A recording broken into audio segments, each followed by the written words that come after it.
Welcome to my 9th annual Standing on the Shoulders of Giants Black History Month celebration. There is no better place that I'd want to be right here and right now than in Lawnside, New Jersey, the first independent, self-governing African-American community north of the Mason-Dixon line. I appreciate the incredible work of the Lawnside Historical Society for their efforts in restoring and curating the Peter Mott House. As a station on the Underground Railroad, the Peter Mott House will always be a refuge for those brave men and women and children who risked everything for freedom. They remind us of that history. I want to thank Reverend Dr. Charles McNeil for many things, including reminding me why I am here and being the voice of God on this day,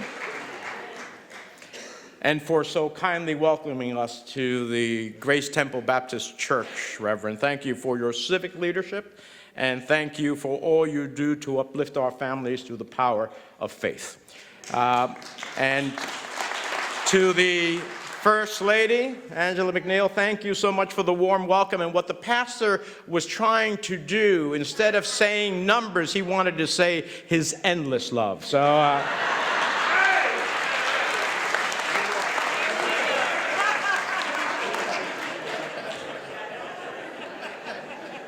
remember, God sent me here, Pastor. So.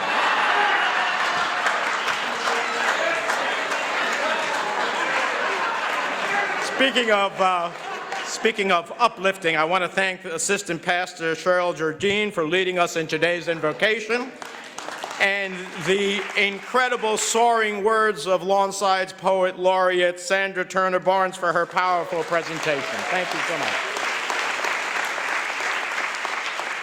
I want to thank Grace Temple's Baptist Choir for those voices touched by God, singing so beautifully. Thank you so much for your participation and for your music. And I'm looking forward to the young ladies and the Grace Temple Praise Dance Ministry very shortly. Let me thank those who serve us all of the time and make us safe.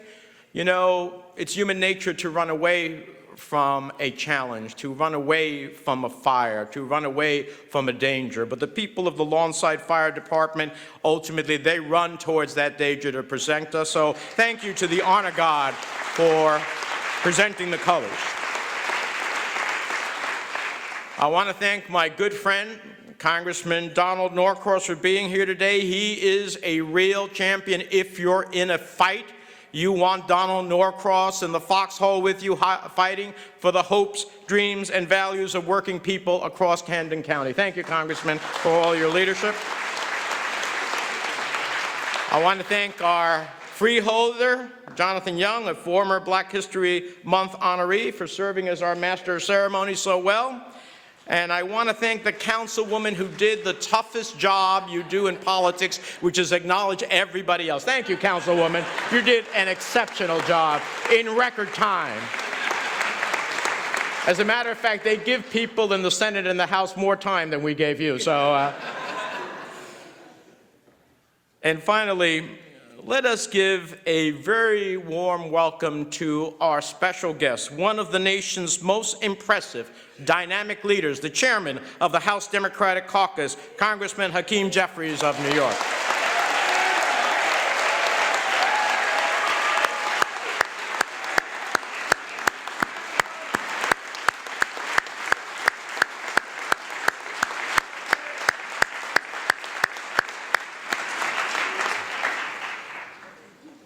I may have been one of 100 jurors in the recent impeachment trial in the Senate, but I was also one of millions of Americans nationwide moved by Congressman Jeffries' powerful words about the character of our nation and all that America truly stands for.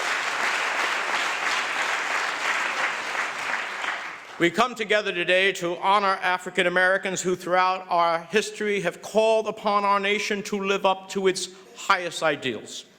Together we pay tribute to a people whose struggle for freedom made our country more free, whose drive for justice made our laws more just, and whose march for equality made us all more equal.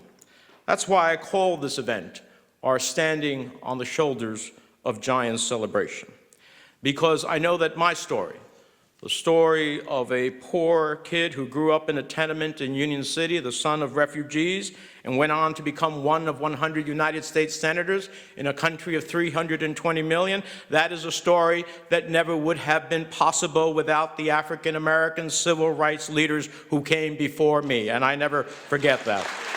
They are the giants. They are the giants who beckoned America to live up to its founding promise that we are all created equal, that we are endowed by our Creator with certain inalienable rights, that among these are life, liberty, and the pursuit of happiness. This is the promise that was cruelly denied to generations of African Americans who were sold into slavery, barred from the ballot box, and denied equal rights and opportunity. And yet throughout our history, despite all of the hardship, all of the hatred, and all of the heartbreak, African Americans never stopped believing that the promise of this country was their promise too, that the American dream was their dream too, that those rights to life, liberty, and the pursuit of happiness were their rights as well. That's why we still draw strength from the legacy of Dr. Martin Luther King, the courage of Harriet Tubman, and the bravery of heroes like our colleague, Congressman John Lewis, who we pray for in his courageous fight against pancreatic cancer. We're still inspired. John is an extraordinary American. We're still inspired by founding faith leaders like Absalom Jones and Locke Carey. We still admire the athletic prowess of athletes like Jackie Robinson, Jesse Owens, and Larry Doby. We're still moved by writers like Langston Hughes and Maya Angelou and the musical genius of trailblazers like Louis Armstrong and Aretha Franklin. And finally, I may be literally preaching to the choir here, but we are proud. I know that I am proud. I believe we are all proud. And I'm exceptionally proud to have as my colleague in the United States Senate, Senator Cory Booker. Now, it's no secret. It is no secret I was disappointed to see our friend suspend his campaign for president, because let me make it clear, I still believe in Cory Booker's message, because it is an uplifting message. It's a message about healing divisions and restoring a sense of common purpose among all Americans. And if we needed such a message of unification, it certainly is these days.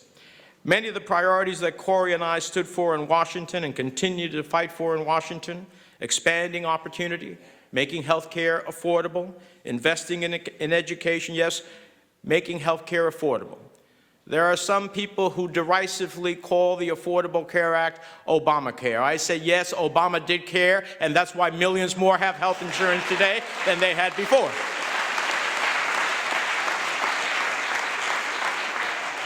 These aspirations are the same priorities championed by today's honorees: Lawnside Mayor Marianne Wardlow, State Senator Troy Singleton, and the New Jersey chapter of the Lynx Incorporated. You'll hear from all of them a little later.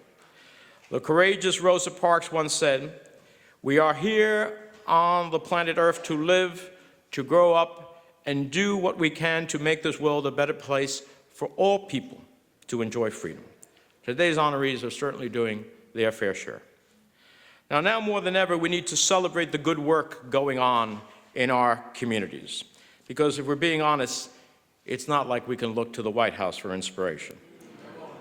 I must say, Pastor, it's always tempting to me to leave the president out of my remarks, because who needs to invite such unpleasant thoughts into a house of God on such a wonderful day?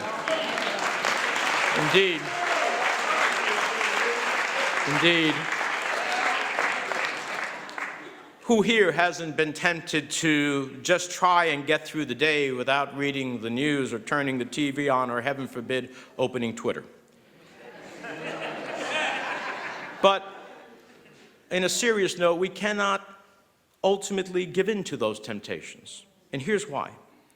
If we do not define America for ourselves, we risk letting Donald Trump define it for us.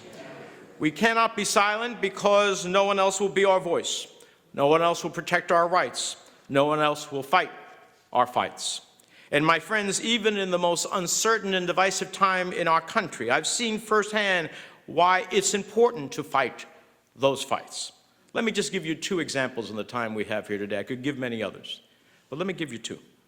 For 2 years, the Trump administration tried relentlessly to insert an unconstitutional and politically motivated citizenship question into the 2020 census. I say unconstitutional because our Constitution is clear on the matter. It requires the federal government to conduct a count of every person, underline, every person in the United States every 10 years, regardless of their status or nation of origin. Even the president's own experts under questioning in the Congress at the U.S. Census Bureau admitted a citizenship question would depress participation in the census, not just among immigrants, but among all people of color. That's a problem, especially in a diverse state like New Jersey. When it comes to the census, it's no exaggeration to say that if you don't get counted, then you literally don't count.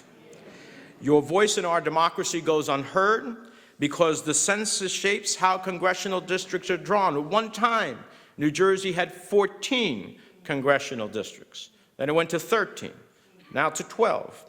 How many seats there are, how much leverage our state has in Washington in support of the things we care about.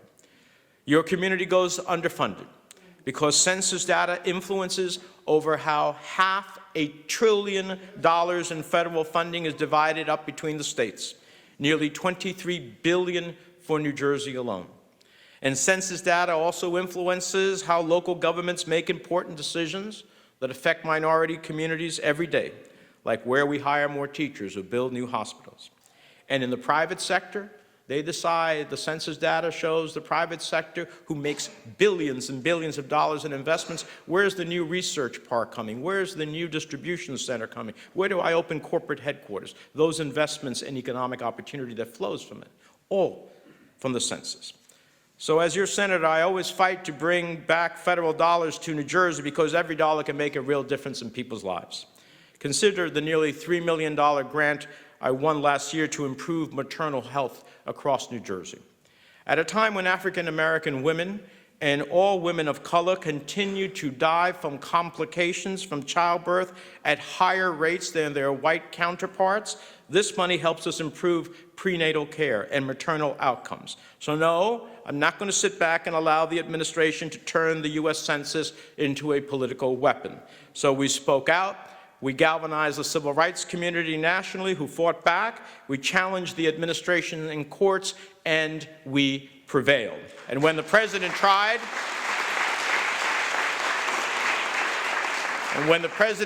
to cripple the census since he couldn't win in court, he tried to cripple it by slashing funding in his budget. We successfully fought back and helped win over $1 billion more than the president requested. So this year, when your census form gets at home, I hope you're going to take a moment to fill it up, stand out, be counted, and make sure your neighbors do the same. Let's make sure that people of color do not get counted out in the next census of the United States.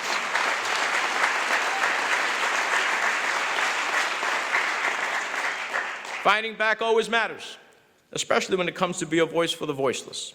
Take the issue of affordable housing. Who here believes, as I do, that having an affordable place to call home is a fundamental human right? Well, last year the president presented Congress with a budget that would have eviscerated housing benefits that millions of low-income families with children, seniors, people with disabilities, and veterans depend on. Veterans, people who wear the uniform, who risk their lives, who spend time abroad, sometimes come back disabled. To slash the budget for those who serve the nation, for seniors who have helped build families, communities, and helped us build a greater country. Well, something is seriously wrong in Washington when our leaders say we can't afford to help struggling families make rent, but we have trillions to spare for tax cuts for big corporations. Something's wrong in our priorities. So what did we do? We fought back. And at the end of the day, we didn't just protect the funding that he cut, we won more funding. We won an increase of $17 million to help the disabled find affordable homes, more than $100 million in new funding for elderly housing assistance, and $800 million more to help low-income families. All told, the president wanted to cut the Department of Housing and Urban Development by nearly $10 billion. And by fighting back, we won nearly, not only replaced the $10 billion, but won $1 billion more. And these members of Congress were a big part of making that happen in the House of Representatives. So why do I share this with you? Why do I share this with you? The next time you feel disenchanted, discouraged, or just plain disgusted by the state of our politics, the next time you see President Trump claim credit for a booming economy built by a man named Barack Obama, the next time you turn on the TV and witness a parade of lies, remember that fighting back matters, and that standing up for the truth matters. As Hakeem said in his presentation before the United States Senate, truth matters. Truth matters. It was Dr. King who once said, "The day we see the truth and cease to speak is the day we begin to die." My friends, we must never allow our vision of a free and just America die beneath a mountain of lies. So when the president spouts alternative facts, we must be voices for truth. When he divides us by race or religion, we must unite people of all faiths to embrace our diversity and defend our freedoms. When he tears apart families, we must answer hate with love for our neighbors. And when he suppresses voting rights, attacks the free press, or undermines the rule of law, we must defend our democracy and reach for the ballot box like never before in support of our values, in support of our nation. Because the work of building a more inclusive economy, a more welcoming nation, a more just society, a more perfect union must go on. So let me close by reflecting on the mission of Dr. Carter Woodson, known to many as the father of Black History Month. He believed there would come a time when all Americans would recognize the contributions of African Americans as an integral part of the history of our country, and Black History Month would be no longer necessary. And even with all the progress we've made, I think we can all agree we have yet to reach that day. But I believe that the lessons imparted by Black History Month can inspire, they can inform, and they can educate all the year round. As Dr. Woodson said, real education means to inspire people to live more abundantly, to learn to begin with life as they find it and make it better. So today and every day, let's take the inspiration of the efforts and sacrifice and sweat and blood of brave African-American men and women who led the fight to build a more just nation. Let us educate and cultivate a new generation of civil rights leaders. Let us turn our protests into action. Let us organize our communities. And come this November, let us vote our values. For we are truly blessed to follow in the footsteps of the heroes we honor during Black History Month. From Frederick Douglass and Harriet Tubman to Dr. King, John Lewis, and all the giants sung and unsung, known and unknown. Let us remember today that we stand on the shoulders of giants. And in doing so, we stand a bit taller. We reach a bit higher and be a bit bolder in fighting for the free and just America we know and want it to be. Thank you so much for joining us in Black History.